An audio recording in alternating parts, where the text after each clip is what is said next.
मशीआत में मेरा आप सबको हैप्पी यौम किप्पोर यीशु मसीह के बड़े अनुग्रह के द्वारा हम प्रायश्चित के पर्व में शामिल हो चुके हैं मेरे प्रियो।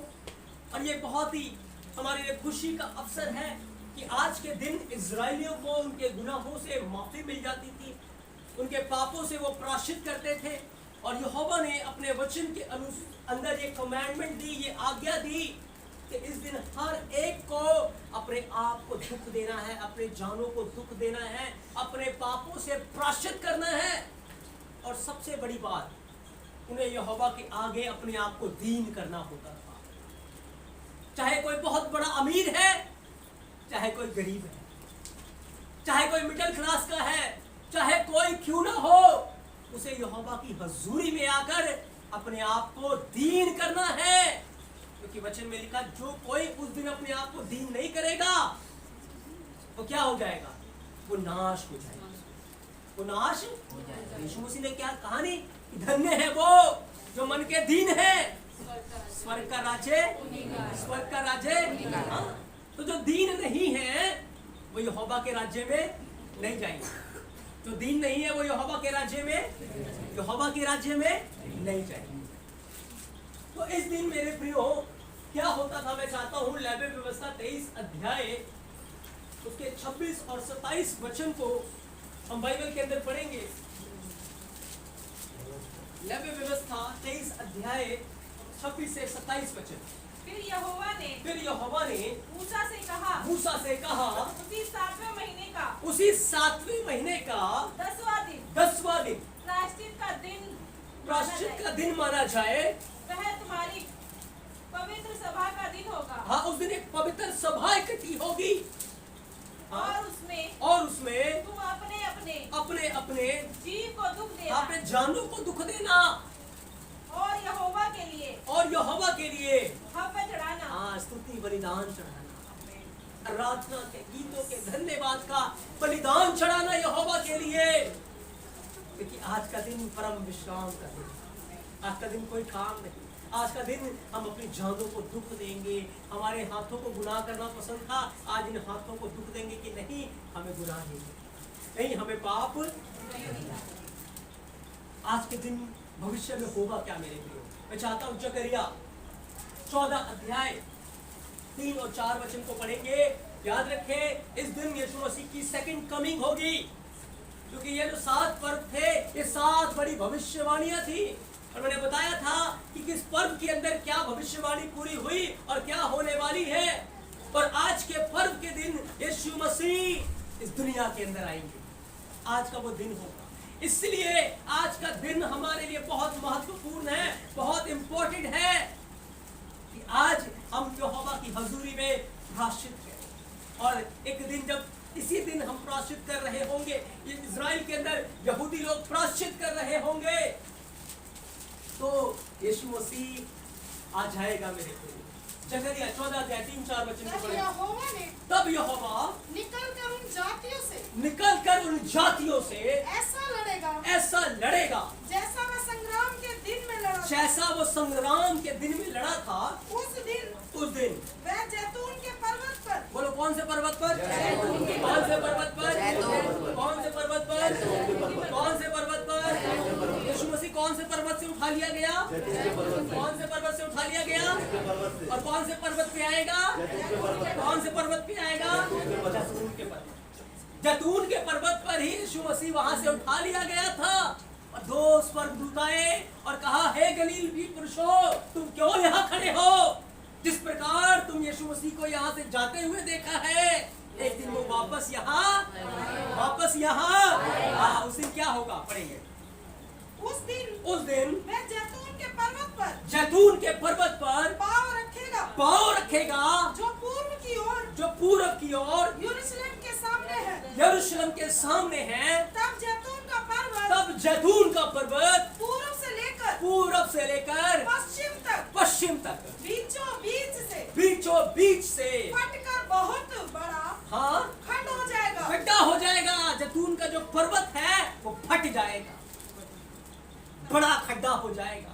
और उस समय जो लोग यहोवा के लोगों से लड़ने के लिए निकले थे, यहोवा के लोगों के ऊपर चढ़ाई करने के लिए निकले थे, यहोवा उनसे बड़ा बदला लेगा, उन्हें बड़ी मार से वो मारेगा, उनकी चमड़ियां, उनके मांस खड़े खड़े गल जाएंगे, उसमें कीड़े पड़ जाएंगे, उनकी आंखें बाहर आ जाएंगी, भयानक कष्ट होगा उनके ऊपर जो यहोवा के लोगों से लड़ने के लिए निकलेंगे। वो आखिरी दिन होगा, उस दिन एक बड़ा युद्ध लड़ा जाएगा, लेकिन जो लोग पश्चाताप कर रहे होंगे, क्योंकि एक झुंड होगा यहूदियों का, उस दिन वो छाती पीट रहे होंगे, उस दिन वो रो रहे होंगे, वो विलाप कर रहे होंगे, क्योंकि वो प्रायश्चित का पर्व मना रहे हैं, वो विलाप कर रहे होंगे, वो पर्व में शामिल होंगे, लेकिन दुश्मन चढ़ाई करेंगे उनके ऊपर, दुश्मन उन्हें खत्म करने के लिए लौटेंगे, लेकिन यहोवा पर्वत के ऊपर पांव रखेगा, यीशु मसीह पर्वत के ऊपर उतरेगा और उन्हें भयानक मार से वो मारेगा उन्हें,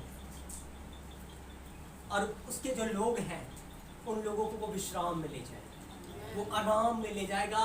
कौन से आराम में? अनंत काल के आराम।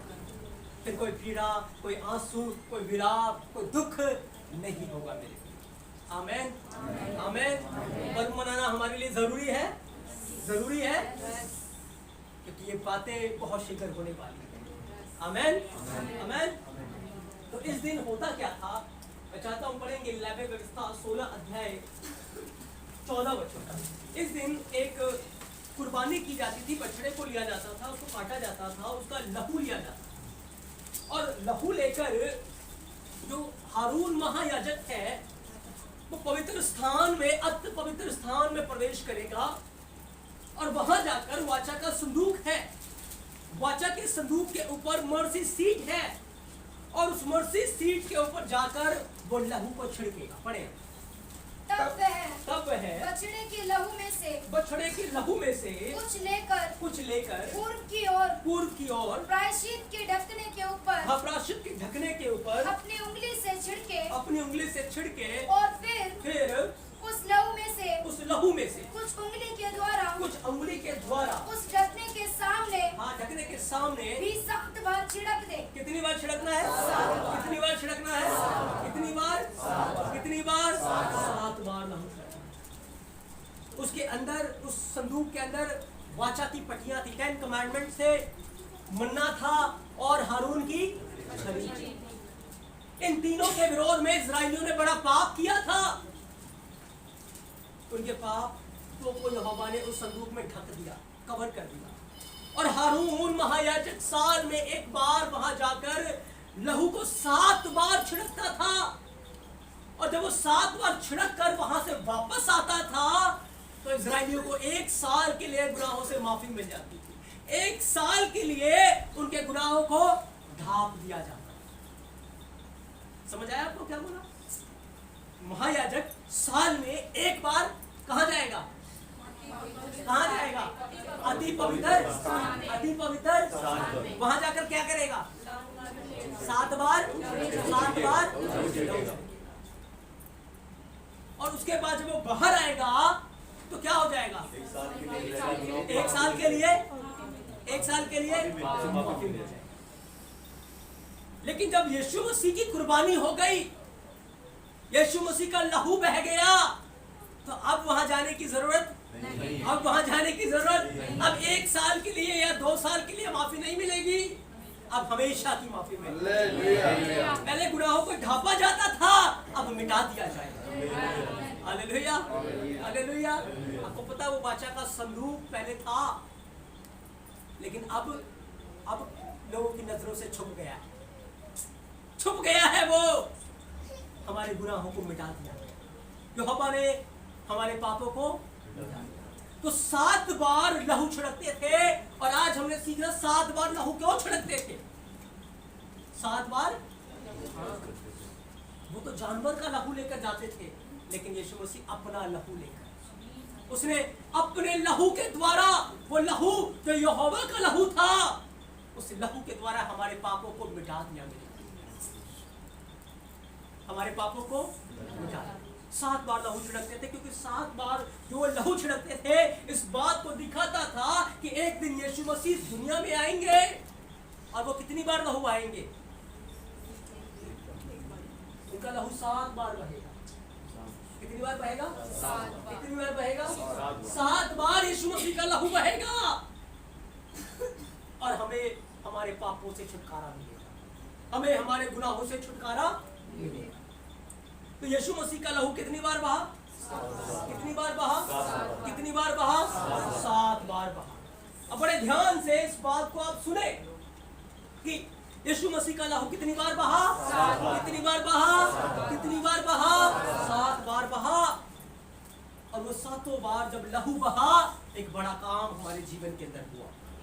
आमीन। आमीन। आज हमें उन्हीं बातों को देखना है। सबसे पहले जब यीशु मसीह का जन्म हुआ, जब वो 8 दिन के थे, तो बाइबल के अंदर लिखा है लूका 2 अध्याय 21 और 22 वचन के अंदर कि उन्हें मंदिर में ले जाया गया ताकि उनका खतना हो। क्या हो? क्या हो? क्या हो? खतना। खतना क्या था? काटते थे उसको। और ये यहोवा ने कहा था भविष्य में तुम्हारा यहोवा तुम्हारे हृदय का खतना करेगा। हृदय के साथ जितने बुराइयां जुड़ी हुई है, पाप जुड़े हुए हैं, उनको क्या करेगा? वो क्या करेगा? वो काट देगा।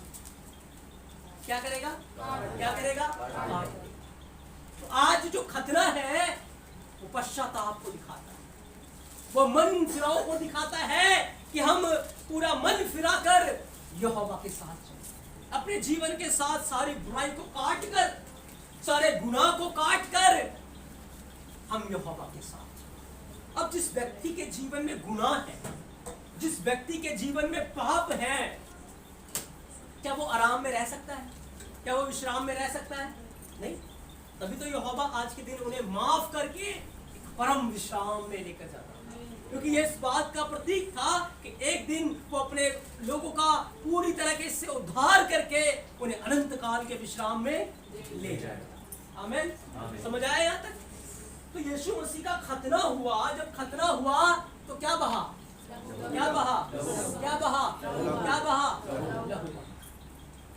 तो जब खतना हुआ उसका लहू बहा। अब ये जो खतने के द्वारा लहू बहा,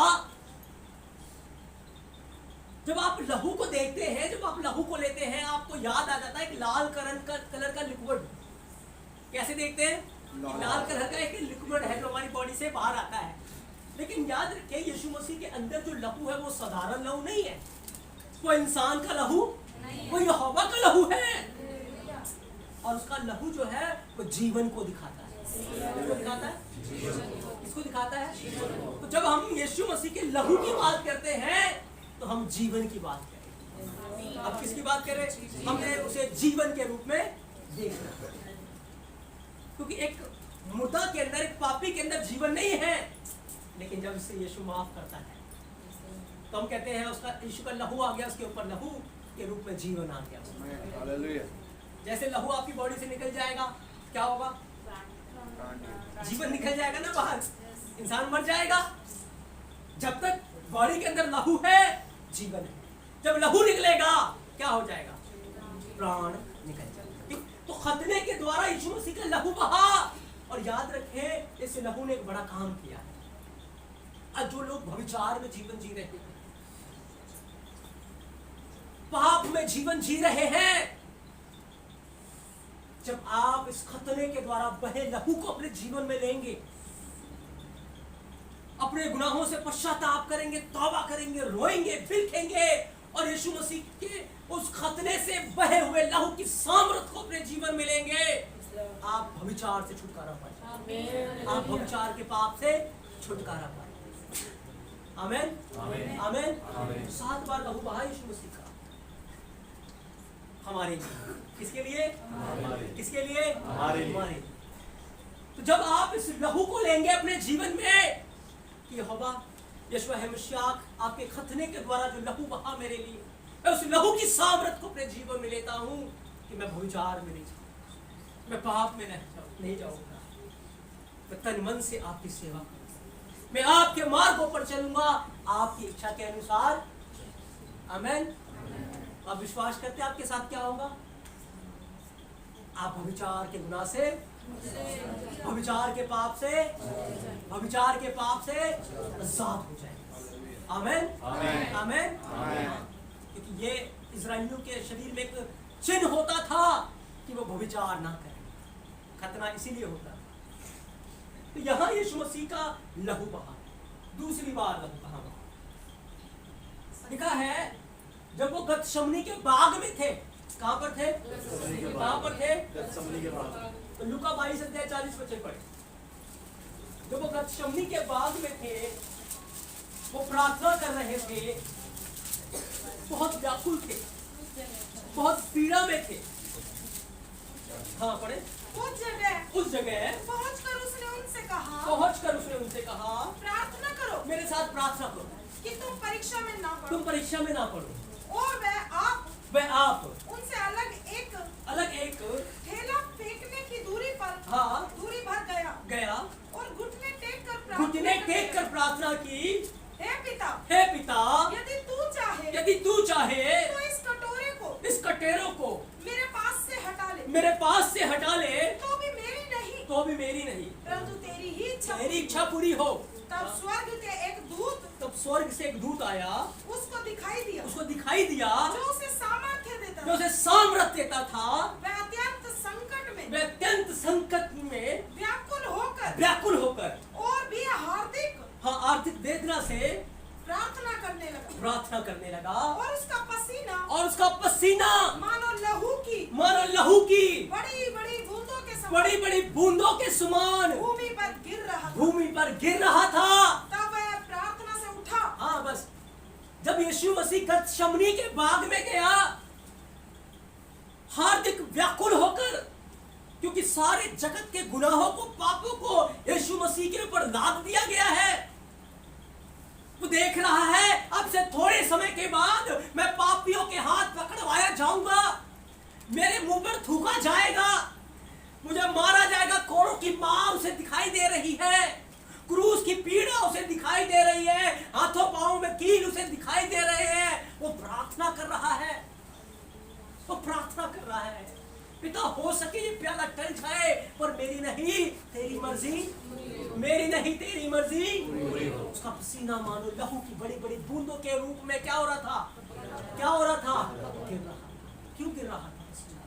क्योंकि वो प्रार्थना कर रहा है। किस लिए प्रार्थना कर रहा है? अपनी इच्छा को मारने के लिए, अपनी इच्छा को मारने के लिए।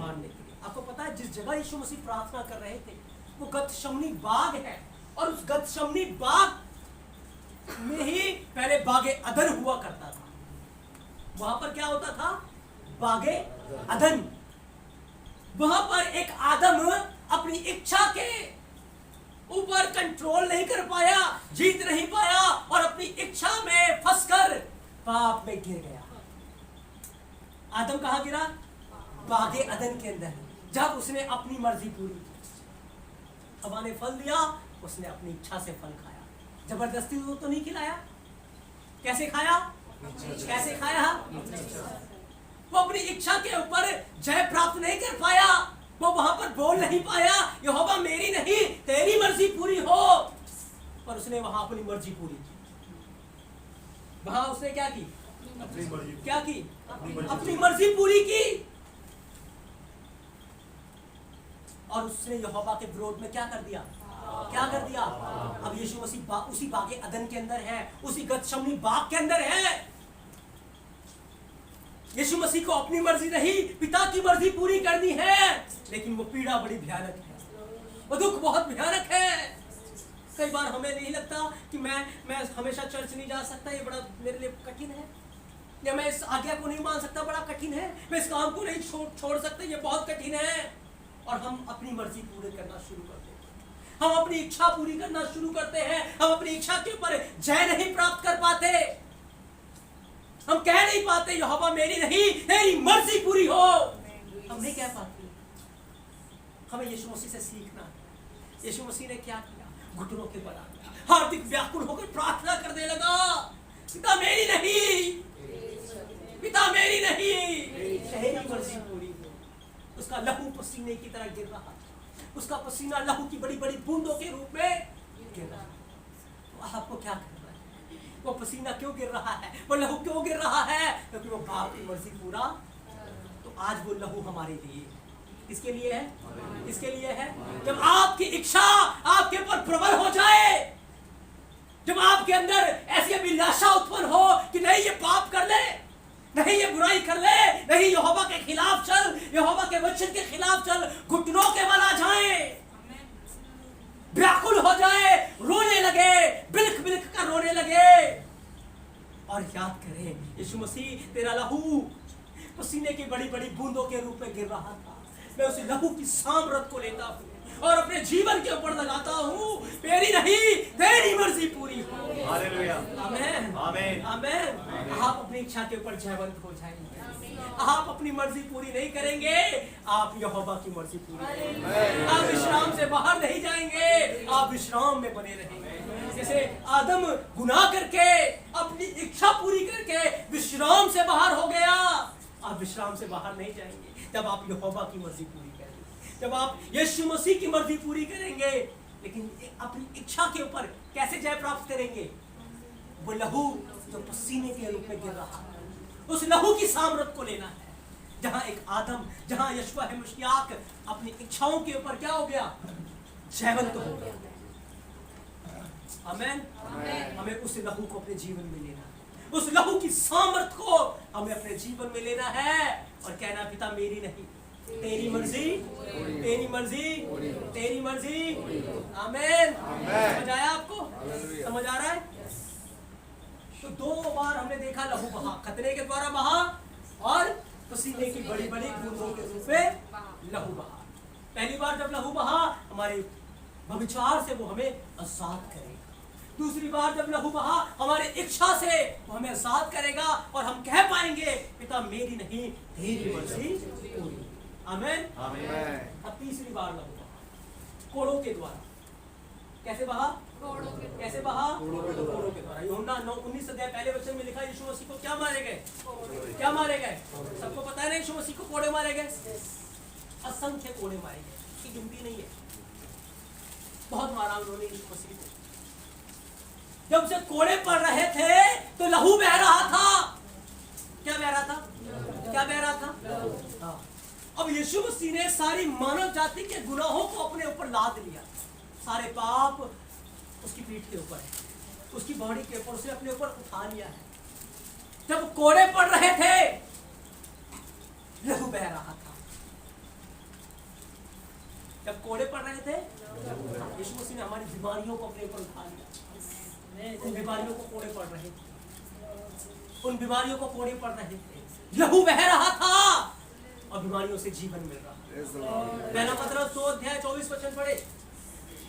वह आप ही हमारे पापों को अपनी देह पर दिए हुए क्रूस पर चढ़ गए, जिससे हम पापों के लिए मरकर धार्मिकता के लिए उसके साथ जीवन बिताए।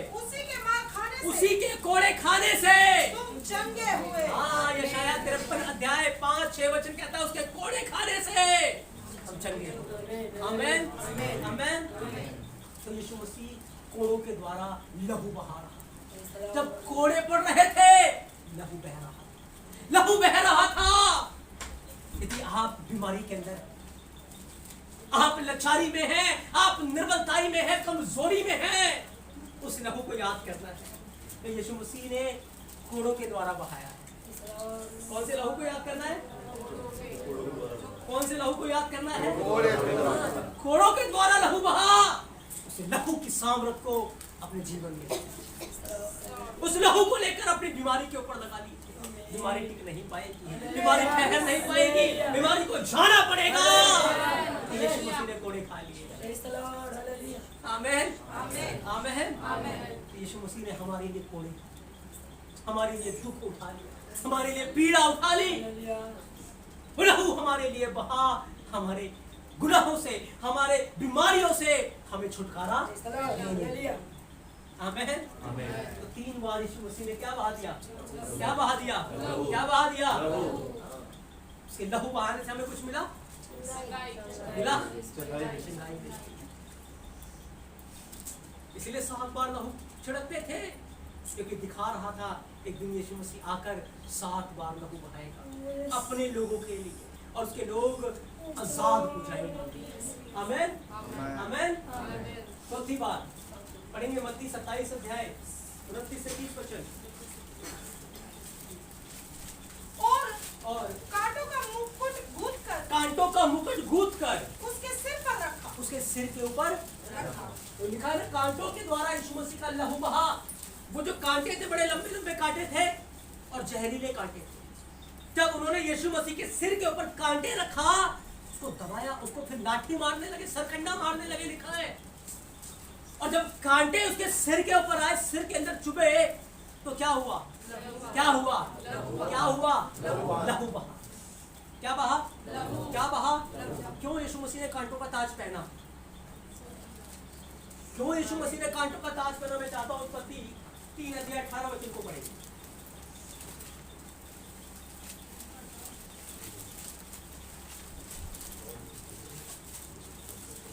और वह तेरे लिए कांटे और ऊंट कटारे उगाएगी। हाँ, आदम ने जब पाप किया, यहोवा ने कहा आदम तेरे कारण भूमि श्रापित है और वो तेरे लिए कांटे उगाया करेगी। और जब कांटे उगेंगे तो क्या होगा? चुभेंगे। यानी कि भूमि को क्या मिल गया था? श्राप। आदम के ऊपर क्या आ गया था? आदम के ऊपर क्या आ गया था? श्राप। और उस श्राप को यीशु मसीह ने अपने ऊपर ले लिया। अब आदम कठिन परिश्रम करेगा, खून पसीने की रोटी खाया करेगा। जब खेती बाड़ी करते हैं तो कितना पसीना और कितना खून बहता है, कितनी मेहनत होती है उसमें। तो आदम को ये श्राप मिला था, तो खून पसीने की रोटी खाएगा। श्राप उसके जीवन के ऊपर आ गया और मसीह यीशु में अब हमें उस श्राप से आजादी मिली, उस हमें श्राप से निजात मिला है। यीशु मसीह ने कांटों का था, वही कांटे जो आदम के लिए उगा रहे थे, जो आदम के लिए धरती उगा रही थी, उन कांटों को यीशु मसीह ने अपने ऊपर ले लिया और उस कांटों के द्वारा लहू बहा। और जब लहू बहा तो हमारे उस कठिन परिश्रम की मेहनत से, उस श्राप से जो हमारे ऊपर था, क्योंकि हमारे ऊपर गुनाह के कारण क्या आ गए थे? क्या आ गए थे? श्राप। तो उस लहू के द्वारा हमारे श्राप टूट जाते हैं। उस लहू के द्वारा हमारे श्राप टूटते हैं। तो यदि आप अपने जीवन को महसूस करें कि मैं इतना कमाता हूं, इधर का उधर चला जाता है, पता ही नहीं इतना कमाई कहां चली गई, मैं कठिन परिश्रम कर रहा हूं, बरकत नहीं है, आज उस लहू को अपने जीवन में लेना है। तो यीशु मसीह के कांटों के द्वारा बहाया गया है। जब आप उस लहू की सामर्थ को अपने जीवन में लेंगे, यहोवा आपके कठिन परिश्रम से आपको आराम देगा, आपको वो विश्राम देगा। क्योंकि जब तक आपके जीवन में व्यभिचार है, आप आराम नहीं पा सकते। जब तक आप अपनी इच्छा को पूरी करते हैं, आप आराम नहीं पा सकते। जब तक आपके जीवन में बीमारियां हैं, आप आराम में नहीं रह सकते। जब तक आपके ऊपर कर्ज है, श्राप है, कठिन परिश्रम में है, आप आराम में नहीं जा सकते। लेकिन जैसे ही आप यीशु मसीह के उस लहू को जो कांटों के द्वारा बहाया गया है अपने जीवन के ऊपर ले लेंगे, अपने मन के ऊपर ले लेंगे, आपको आजादी मिल जाएगी उन श्रापों से। आमीन। आप विश्वास करते हैं? Hallelujah, hallelujah, hallelujah. तो यीशु मसीह ने कांटों के द्वारा लहू बहाया ताकि हमारे श्रापों से हमें आजादी मिले। समझ आ रहा है सबको? समझ आ रहा है? हमें आजादी मिल जाए। पांचवी बार यीशु मसीह ने लहू बहाया। मत्ती 27 अध्याय 35 वचन के अंदर और भजन संहिता 22 अध्याय 16 वचन के अंदर लिखा है, यीशु मसीह जब क्रूस के ऊपर चढ़ाए जा रहे थे तो उनके हाथों में, उनके पांव में क्या ठोका गया? क्या ठोका गया? क्या ठोका गया? और जब कील ठोका गया तो क्या बहा? क्या बहा? क्या बहा? लहू बहा। जब कील ठोका, यीशु मसीह के हाथों से, यीशु मसीह के पांव से लहू बह रहा। वो क्रूस के ऊपर है और उनका लहू बह रहा। आपको पता है लहू क्यों बह रहा? क्योंकि इन्हीं हाथों से आदम ने फल खाया था। इन्हीं पांवों से वो यहोवा की आज्ञा के विरोध में चला। तो जब आप उस लहू की सामर्थ को अपने जीवन में लेते हैं जो यीशु मसीह के कीलों के द्वारा बहा है, क्रूस के ऊपर लहू जो बहा है, वो लहू हमारे पापों से हमें आजाद कर देता है, हमारे गुनाहों से हमें अनंत छुटकारा दे देता है। क्योंकि पता है क्या हुआ था जब यीशु मसीह क्रूस के ऊपर थे? लिखा है विधियों का वो लेख जो हमारे खिलाफ था, हमारे पापों को लिखा हुआ था ना, एक है ना, विधियों का वो लेख हमारे गुनाहों को इस पुस्तक में लिखा हुआ था, हमारे पापों को जहां लिखा था क्रूस के ऊपर कीलों के द्वारा ठोक दिया गया। और जब यीशु का लहू बहा उन पापों को मिटा दिया गया और कहा गया अब से ये पापी नहीं है, ये यहोवा की संतान है, ये यहोवा के बेटे और बेटियां हैं। Hallelujah, hallelujah. यीशु मसीह ने जो लहू बहाया क्रूस के ऊपर हमारे पापों को मिटा दिया, धोकर शुद्ध कर दिया, हमें श्वेत कर दिया। आमीन, आमीन। उसका लहू, एक एक लहू का कतरा हमारे लिए, एक एक लहू की बूंद हमें आजादी दे रही थी, हमें छुटकारा दे रही थी। तभी याजक, महायाजक साल में एक बार जाकर 7 बार लहू छिड़कता था, क्योंकि 7 बार ही यीशु मसीह ने एक बार आकर इस दुनिया में लहू को बहाया। तो कितनी बार लहू को देख लिया हमने? 5 बार देख लिया ना। पहली बार कैसे बहा? दूसरी बार, तीसरी बार, चौथी बार, 5वीं बार, आमीन। अब 6ठी बार यीशु मसीह का लहू कैसे बहा?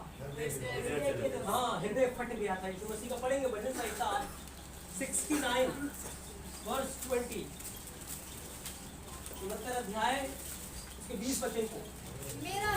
मेरा हृदय नाम धराई के कारण फट गया। हाँ, जब यीशु मसीह क्रूस के ऊपर थे, यीशु मसीह की मौत कैसे हुई? नाम धराई के कारण। लिखा है उसका हृदय क्या हो गया? हृदय क्या हो गया? हृदय क्या हो गया? फट गया। और जब हृदय फटेगा तो क्या होगा? क्या होगा? क्या होगा? यीशु मसीह ने जब चिल्लाकर, ऊंचे शब्द से चिल्लाकर लिखा, अपने प्राण त्याग दिए, उसका हृदय फट गया। हृदय फट गया।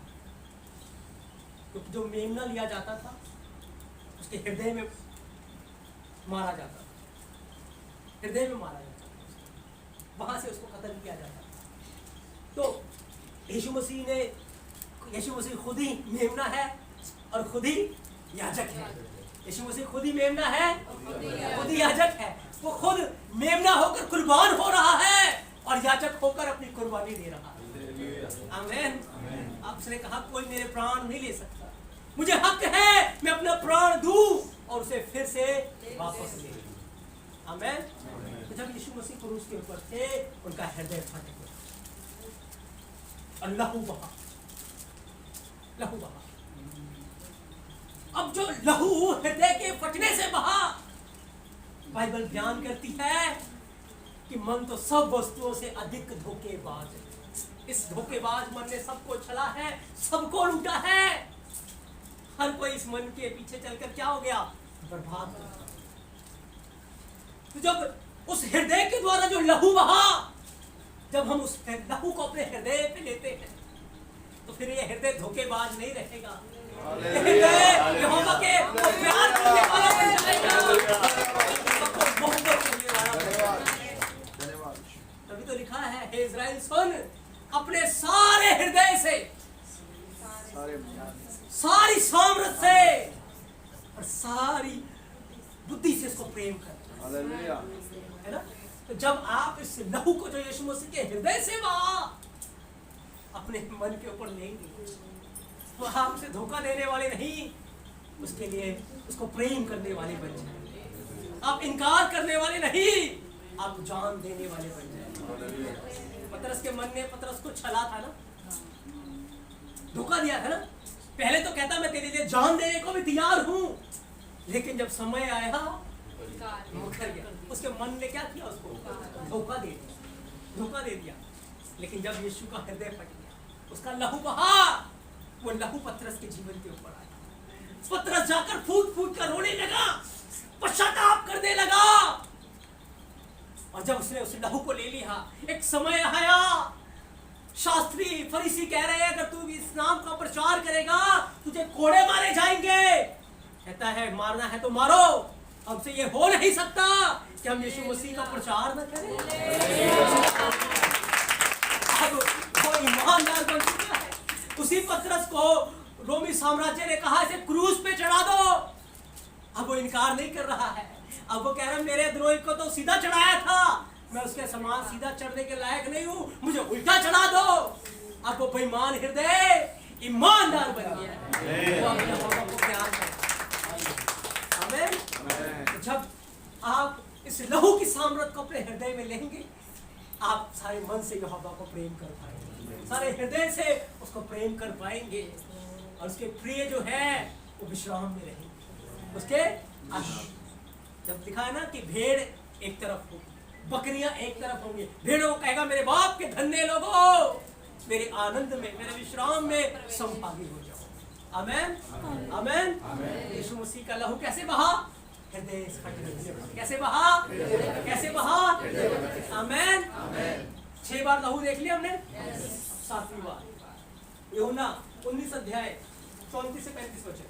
परंतु सैनिकों में से एक ने बर्छे से भाले से उसका पंजर, हाँ, उसके पसली को पर मारा, और हाँ, उसमें से तुरंत लहू बहने लगा और पानी निकला।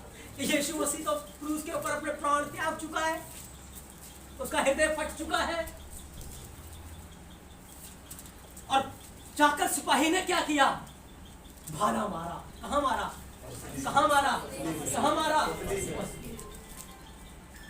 और जैसे लहू वहां भाला मारा गया, लहू निकला वहां से, पानी वहां से निकला। आपको पता क्यों पसली से पानी निकला? क्यों पसली से लहू निकला? एक दिन बागे अदन के अंदर क्या हुआ था? आदम को यहोवा ने गहरी नींद में सुला दिया था, और उसके दिल के पास से एक पसली बाहर निकाली। क्या निकाली? क्या निकाली? एक पसली बाहर निकाली, और उस पसली से हवा बना दी, औरत बना दी, और औरत को आदम के पास ले आया। उसकी दुल्हन बनाई उसकी पसली से। कैसे बनाई? कैसे बनाई? पसली से। अब यीशु मसीह क्या कर रहे हैं? सो रहे हैं क्रूस के ऊपर। उसने अपने प्राण त्याग दिए। यीशु मसीह ने अपने प्राण त्याग दिए। वो अब एक गहरी नींद में चले गए। अब उनकी पसली में मारा गया, और पसली में से क्या निकल के आया? वो लहू किस लिए था? जिस हवा को पसली से बनाया था, वो हवा गुनाह में चली गई थी, वो हवा पाप में चली गई थी, और उसने गुनाह किया था। उसके कारण पूरी दुनिया के ऊपर पाप आ गया था, गुनाह आ गया था। अब यीशु मसीह का लहू बह रहा है अपनी दुल्हन के लिए, अपनी दुल्हन के लिए लहू बह रहा है। अब यहोवा ने यीशु मसीह की पसली लेकर यीशु मसीह की दुल्हन को तैयार किया, कलीसिया को तैयार किया, और वो कलीसिया यीशु के पसली में से निकले हुए लहू से शुद्ध की गई है, पवित्र की गई है। पसली में से जो लहू बह रहा है उसकी कलीसिया, उसकी दुल्हन के लिए बह रहा है। उसकी दुल्हन उस लहू के द्वारा शुद्ध की गई, पवित्र की गई है। प्रकाशित वाक्य में लिखा ये वो है जिन्होंने अपने वस्त्रों को मेमने के लहू से धोकर शुद्ध किया, और उसके पसली से कलीसिया तैयार की गई, और उस कलीसिया को जल के स्नान से और उसके लहू के स्नान से, लहू के द्वारा वचन कहता है शुद्ध किया गया। एक ऐसी कलीसिया तैयार हुई जो बिना दाग की, बिना झुरझुरी की, निष्कलंक बेदाग यहोवा की हजूरी में पहुंचाई जाएगी। उसको श्वेत मलमल पहनने का अधिकार होगा, और वो यीशु मसीह के साथ अनंत विश्राम में प्रवेश कर जाएगी। आमीन, हालेलुया, हालेलुया। जब उसके पसली से लहू बहा तो क्या हुआ? दुल्हन का जन्म हो गया, दुल्हन तैयार हो गई। आज कलीसिया को कहना है तैयारी के लिए, यीशु मसीह आपका लहू जो आपकी पसली से बहा, मैं अपने ऊपर लेता हूँ। मैं आपकी दुल्हन के रूप में तैयार होने के लिए, इसमें कोई दाग नहीं है, कोई झुर्री नहीं है, कोई कपट नहीं है, निष्कलंक और बेदाग है। जब हम उस पसली से बहे लहू को अपने जीवन के ऊपर ले लेंगे, मैं विश्वास करता हूँ ऐसी कलीसिया होकर तैयार हो जाएंगे, एक ऐसी दुल्हन तैयार हो जाएगी इसमें कोई दाग नहीं है, कोई झुर्री नहीं है, कोई कपट नहीं है, और वो निष्कलंक है, वो बेदाग है। और तुरी फूकी जाएगी, नरसिंगे का बड़ा शब्द होगा और कलीसिया बदल जाएगी और बादलों के ऊपर उठा ली जाएगी और हवा में यीशु मसीह के साथ मुलाकात होगा मेरे प्रिय। तो प्रिय अजीजों, कितनी बार यीशु मसीह ने लहू बहाया? कितनी बार बहाया? कैसे कैसे बहाया?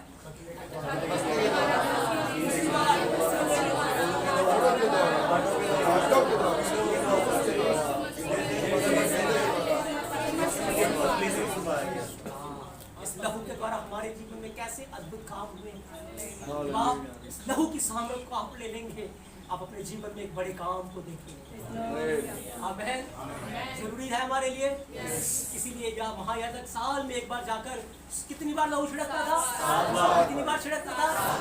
यीशु मसीह ने कितनी बार लहू आया? हमारे लिए, ताकि एक ऐसी कलीसिया तैयार हो जिसमें कोई दाग नहीं, कोई झुर्री नहीं है, कोई पीड़ा नहीं है, वो यहोवा की हजूरी में उठा ले जाए। तो पर्व मनाना हमारे लिए जरूरी है, जरूरी है। आमीन। हम आपको आशीष दें।